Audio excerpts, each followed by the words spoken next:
क्षीर सागर में भगवान विष्णु शेष सैया पर विश्राम कर रहे थे। माता लक्ष्मी उनके चरण दबा रही थी। इसी बीच उनके एक पैर का अंगूठा शैया से बाहर आ गया और क्षीर सागर की लहरें उससे खेलने लगी। यह दृश्य एक कछुए ने देखा। उसके मन में एक तीव्र भावना जागी, यदि मैं इस अंगूठे को अपनी जिह्वा से स्पर्श कर लूं तो मेरा मोक्ष निश्चित है। बस इसी विचार से वह धीरे धीरे भगवान विष्णु की ओर बढ़ने लगा, किंतु शेषनाग की पैनी दृष्टि उस पर पड़ी। उन्होंने जोर से फुफकारा, जिससे कछुआ डरकर पीछे हट गया। फिर भी उसका संकल्प अड़िग था। जैसे ही शेषनाग का ध्यान हटा, उसने दोबारा प्रयास किया। इस बार माता लक्ष्मी की दृष्टि उस पर पड़ गई और उन्होंने उसे भगा दिया। इस तरह उस कछुए ने कई बार प्रयास किया, परंतु हर बार विफल रहा। समय बीतता गया, सृष्टि की रचना हुई, सतयुग समाप्त हुआ और त्रेता युग आ गया। उस कछुए ने अनेक जन्म लिए, पर हर जन्म में उसका लक्ष्य वही था, भगवान की प्राप्ति। कठोर तपस्या के बल पर उसने दिव्य दृष्टि प्राप्त कर ली थी।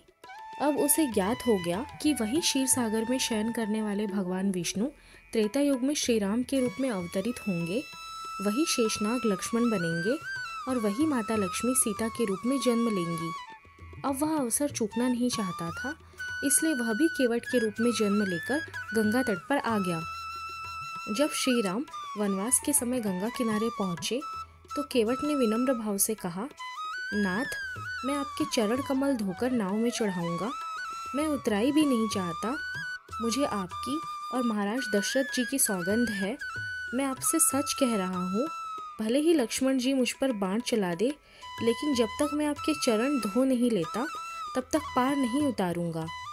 यह वही केवट था जो युगों पहले एक कछुआ था, जिसे कभी भगवान विष्णु के चरणों का स्पर्श करने नहीं दिया गया था। आज वह पूरे प्रेम और अधिकार से श्री राम के चरण धो रहा था। केवट अपने साथ ही अपने परिवार और पितरों को भी मोक्ष दिलाना चाहता था।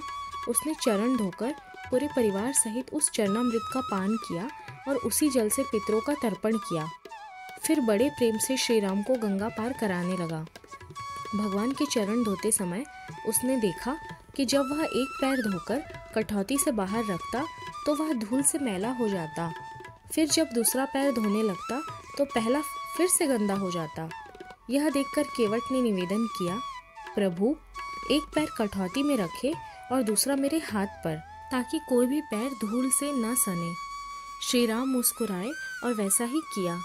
अब भगवान श्री राम का एक पैर कठौती में था और दूसरा केवट के हाथों में। वे खड़े नहीं हो पा रहे थे। भगवान बोले, केवट, मैं गिर जाऊंगा। केवट ने तुरंत उत्तर दिया, चिंता क्यों करते हैं प्रभु, अपने दोनों हाथ मेरे सिर पर रख दीजिए, फिर आप नहीं गिरेंगे। श्री राम केवट की भक्ति और प्रेम से अभिभूत हो गए। भगवान बोले, आज तक मैं भक्तों को गिरने से बचाता था, लेकिन आज मुझे ज्ञात हुआ कि भक्त भी भगवान को गिरने से बचाते हैं। जिस कछुए को एक युग पहले भगवान विष्णु के चरण स्पर्श की अनुमति नहीं मिली थी, वही आज अपने हाथों से श्री राम के चरण धो रहा था। यह भक्ति की पराकाष्ठा थी। केवट की भक्ति देखकर श्री राम, माता सीता और लक्ष्मण जी प्रसन्न होकर मुस्कुराने लगे। जय श्री राम, जय भक्तराज केवट। वीडियो को समाप्त करने से पहले मैं आपसे इस वीडियो से रिलेटेड एक प्रश्न पूछना चाहती हूँ। क्या आप बता सकते हैं कि लक्ष्मण जी की पत्नी का नाम क्या था? अपने उत्तर हमें कमेंट बॉक्स में ज़रूर लिखें। अगर आपको ये वीडियो पसंद आया हो तो इसे लाइक और शेयर करना ना भूलें। चैनल को ज़रूर सब्सक्राइब करें। आपका प्यार और सपोर्ट ही मुझे और अच्छे वीडियोस बनाने के लिए मोटिवेट करता है। तो मिलती हूँ आपसे एक नए वीडियो में। धन्यवाद।